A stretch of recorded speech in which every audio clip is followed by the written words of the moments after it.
Hey, it's funny. So I said I would not make this video because it would be too triggering, but I popped some ashwagandha and I feel like it should be helpful. So this is a realistic guide to surviving narcissistic abuse to for the ultimate goal. So if you're thinking to repair the relationship or attempt to do that or something like that, this is no, no, no. This is not the video. This is you're trying to escape so that you have a better life, so you don't have to put up with that abuse. So I'll get straight into it. So for the first, so I split this into two categories. My advice kind of overlaps in some places, but I'll, adjust it.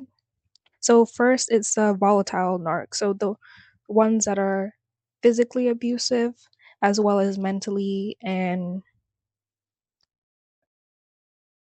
all the types of abuse. Let's just say, right? So you're you're going to have to meditate. And I know y'all probably hate hearing that, but I'm telling you, if you don't figure out how to meditate, how to ground yourself, it's going to make it worse emotionally for you.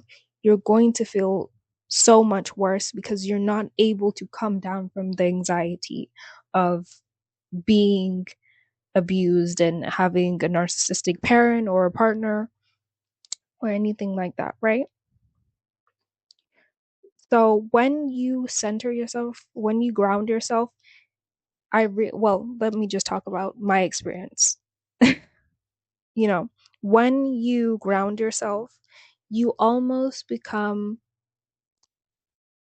I don't want to say immune, but it doesn't feel as anxiety inducing because you've kind of grounded yourself. And when they start saying things to you, let's just say that they want to start an argument with you, when you start breathing, so I always say this is for both categories, right? Do the 4 breaths in through your nose, right?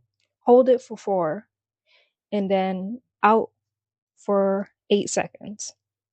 And that's one of the methods that I was taught in like therapy and stuff like that, where if you want to go to sleep or if you want to calm yourself from down from a panic attack, that's what you do. Now, do you understand that it might be a bit tricky when, the narcissist is coming at you and they're, trying to physically harm you? My solution was always to run, was always to get out of there. I don't think I need to tell you that. And I think it would be pretty insulting for me to say, just, get out there and stuff like that. Because, it's, I feel like you would probably already know that. And yeah. But yeah, when you ground yourself, when you center yourself, that's how you're going to be able to gray rock. And what do I mean by that? You're going to be able to kind of adopt this stoic mindset where they can say a comment to you and you don't feel as much grief or you're not emotionally dysregulated by what they're saying, right? And then when you can gray rock, that's how, when you're not taking in and absorbing and really internalizing what they're saying about you, that's how you're going to be able to build self-esteem. Because when you're not constantly thinking, oh, well, they said this and oh, they said this to me, and just internalizing it and really beating yourself up with and having them be your inside voice, that's the main thing you want to get out of. Because it's one of the things that really affects me to this day, that the the negative voice inside my head is quite literally my narcissistic mother's. Like, I realized that it was her voice. And it was so scary to me. That's one of the main things that you have to work through and you have to try and prevent. because when that becomes your voice, it's so much harder. And I'm not blaming anybody, right?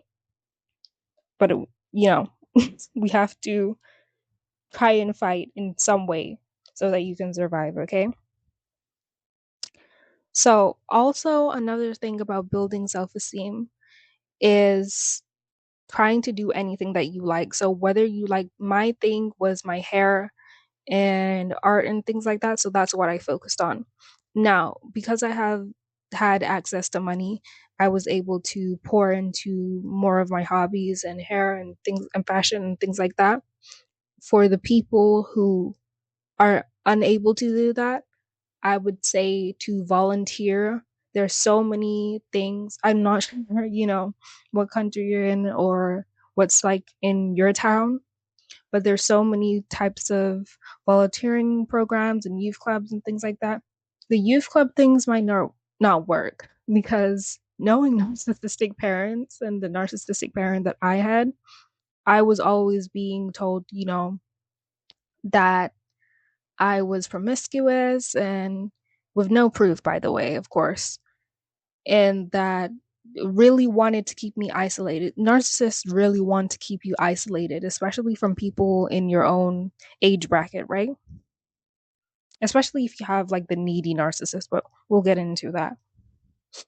So try and volunteer at places, and typically when you volunteer so much, they might offer you might see that they have permanent jobs. If you're underage, like I still think you can do some sort of things like work experience and things like that. You just when you're trying to like escape, you have to try harder.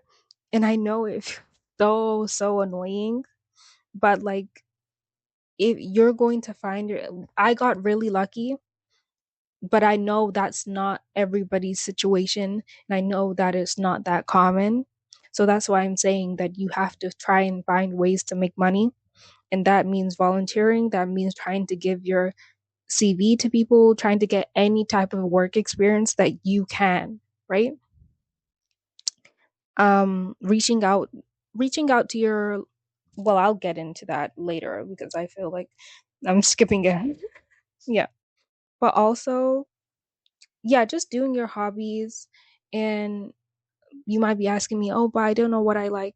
Try and figure out, look at things, what are things that make you go, oh, that looks fun, and try it. You don't have to be good at it. Like I thought that I had to be good at pottery and stuff like that. No, but it's fun for me, right? Also, moving on, keeping reports of the abuse. You are going to have to, especially if they're physically abusing you and things like that, you are going to have to become good at remembering dates and times, because if you want to report it, they are going to try and it's people really don't want to believe people who have been abused, especially not by a parent. Partners, yeah, they don't really believe.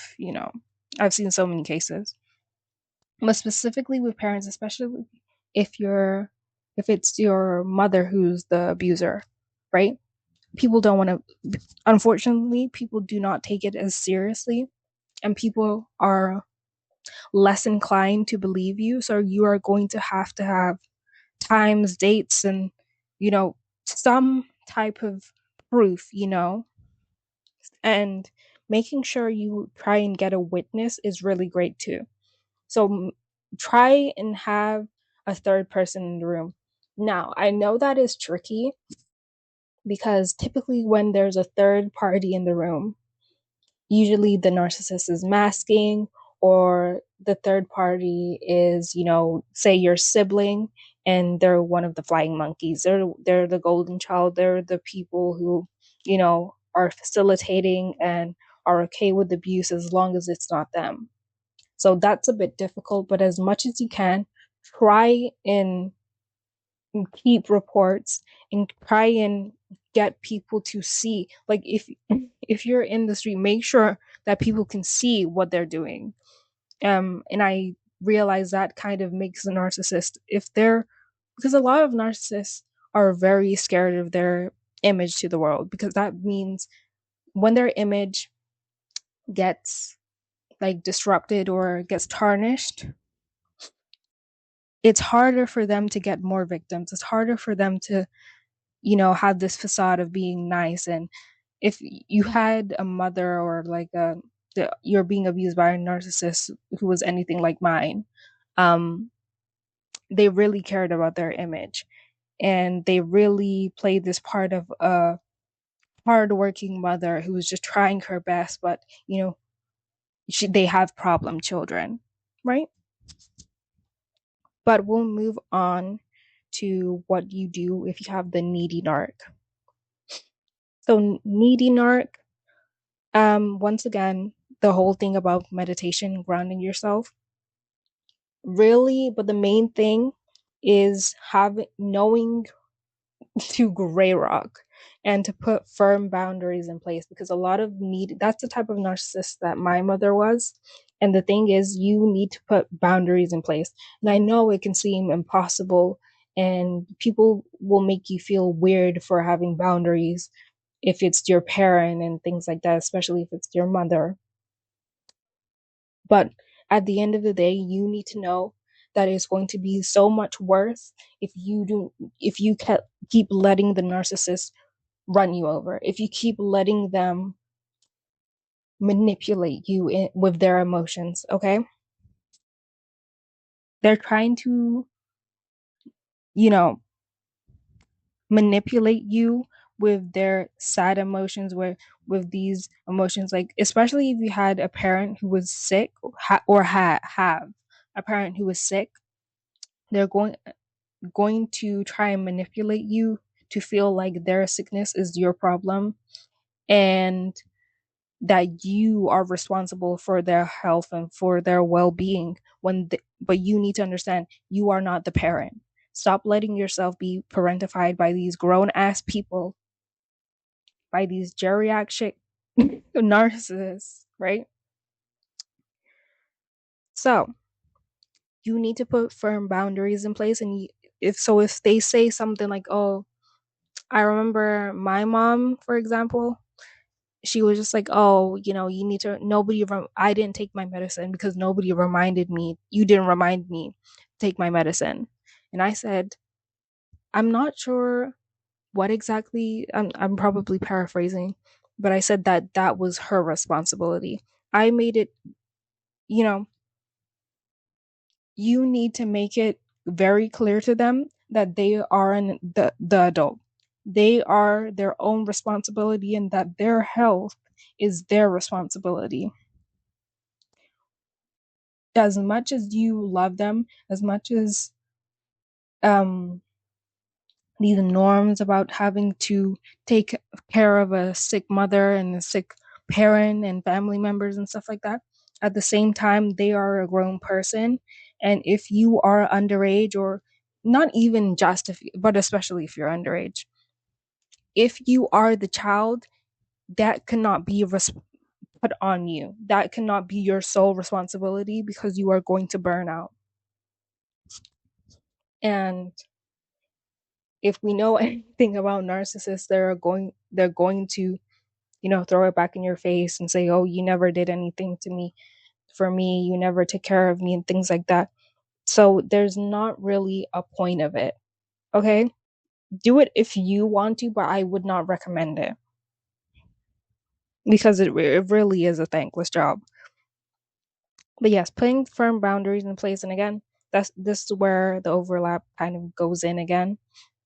Joining clubs and activities. So anything you can do to get out of the house, to escape the abuse, you do. I don't care if it's debate mate. I don't care if it's like a pottery club, anything like that. And you're probably thinking, Bunny, but what about money? If you can find something free, there's so many different things, um, like community centers and things like that, where there are things that you can do to be out of the house, especially if you're in school. There's probably like activities and things like that. Try and volunteer. Ask your teachers, oh, is there anything I can do? And if you have a friend who like will let you stay at their place, or like has you have a good relationship with their family, definitely do that. But be wary of the fact that sometimes these parents do turn on you. That has been my experience where, you thought, I thought that it was, they would be understanding and, they loved me so much. But as soon as they think that you're coming, rubbing off on their child, because when their child starts saying, oh, well, parent, you do this, and I don't like that. Now it's, oh, this child, now you are rubbing off on this child, and so there's something wrong with you, and all of this stuff. So, yeah, be wary of that. Keep reports where needed. Make sure to date and time everything. You're going to have, again, I cannot stress this enough. You are going to have amazing memory. And another hack, you're if you're like working and you're thinking, oh, my narcissistic parent is going to like take my money and things like that, try and keep your money in places they would never search. If you can, keep it with a trusted friend in cash. If they have access to your bank account, don't like they're going to access it.